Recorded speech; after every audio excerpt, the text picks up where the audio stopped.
আমরা সবাই নিঃসন্দেহে এরকম ভালো ভালো স্বপ্ন দেখতে চাই। আমরা কেউই ভয়ঙ্কর কোনো স্বপ্ন দেখতে চাই না।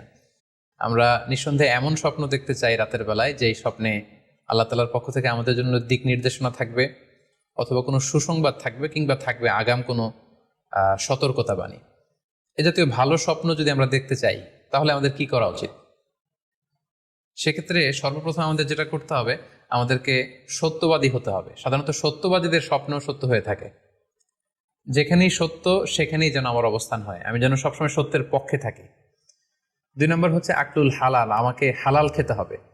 যারা হালাল খায় তাদের স্বপ্ন সাধারণত সত্য হয় এবং অর্থবহ স্বপ্ন হয়। পাশাপাশি আল্লাহ তাআলার দেয়া যে আদেশ নিষেধ সেগুলো আমাকে মেনে চলতে হবে। 4 নম্বরে রাত্রিবেলা আমি যখন ঘুমাবো আমাকে অজু করে ঘুমাতে হবে। ওই ইয়ানামু আলা তাহারা, পবিত্রতার সাথে যদি কেউ ঘুমায় তাহলে অজু করে ঘুমালে রাতে সে যে স্বপ্ন দেখবে সাধারণত সে স্বপ্নটি সত্য হয়। যদি সম্ভব হয় ক্যাবলামুখী হয়ে শোয়া, ক্যাবলামুখী হয়ে আমরা শুতে পারি।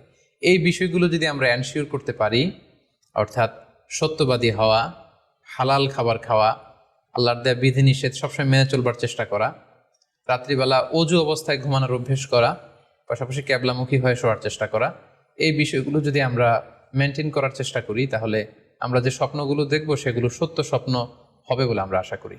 প্রিয় সুধী, এবারে আমরা জানবো স্বপ্নের দ্বিতীয় প্রকারের ব্যাপারে, অর্থাৎ যেটাকে আরবিতে বলা হচ্ছে হলম, বা আমরা বলেছি শয়তানি, যেটা শয়তানের পক্ষ থেকে আসে।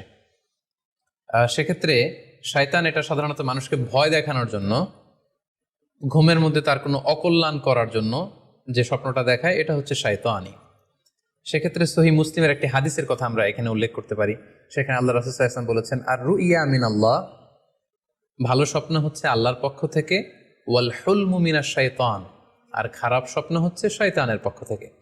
এখন কেউ যদি আমরা এই ভয়ঙ্কর স্বপ্ন রাতে দেখে ফেলি, যেটাকে আমরা নাইট মেয়ার বলি বা হরর ড্রিম বলি, ভয়ঙ্কর স্বপ্ন বা দুঃস্বপ্ন, যেটা দেখে আমরা খুব হাঁপিয়ে উঠি, আমাদের শ্বাস প্রশ্বাসের গতিবিধি বেড়ে যায়, আমরা খুব ভয় পাই, প্রচণ্ড ভয়ে আমরা আতকে উঠি এবং ঘুম ভেঙে যায় আমাদের, এরকম ভয়ঙ্কর স্বপ্ন যদি আমরা দেখি তখন আমরা কি করব?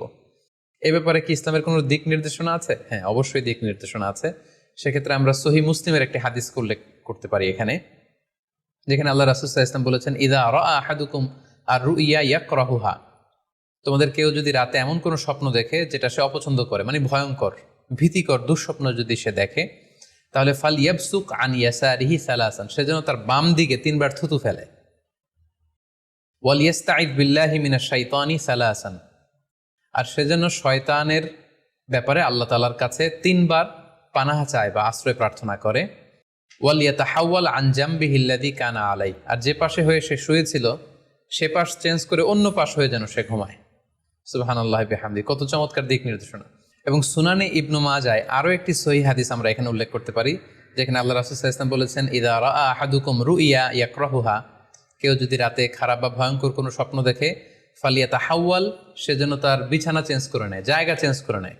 অর্থাৎ সে যে বিছানায় শুয়েছিল সেখানে না শুয়ে অন্য কোথাও শোবে, অথবা যেই টার্নে শুয়েছিল অন্য টার্নে চলে যাবে, ডানে হলে বায়ে, বায়ে হলে ডানে।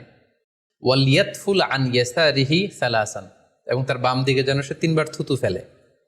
ওয়াল ইয়াসআলিল্লাহ মিন খায়রিহা ওয়াল ইয়াতাআওয়ায মিন শাররিহা, এবং সে যেন এই স্বপ্নের ভালো দিকটা আল্লাহ তাআলার কাছে কামনা করে, এবং এই স্বপ্নের মন্দ বা অকল্যাণকর দিক থেকে যেন সে আল্লাহ তাআলার কাছে পানাহা চায়। সম্মানিত সুধীমণ্ডলী, এই হাদিস দুটির আলোকে আমরা বুঝতে পারি যে কেউ যদি হরর ড্রিম বা নাইট মেয়ার, যেটাকে আমরা দুঃস্বপ্ন বা ভয়ঙ্কর স্বপ্ন বলছি, এই ধরনের স্বপ্ন অনেকেই দেখে থাকে এবং আমাদের কাছে প্রায়ই বলে যে সে দুঃস্বপ্ন দেখে রাতের বেলা, ভয়ে সে ভড়কে যায়, আতকে ওঠে, ঘুম ভেঙে যায়।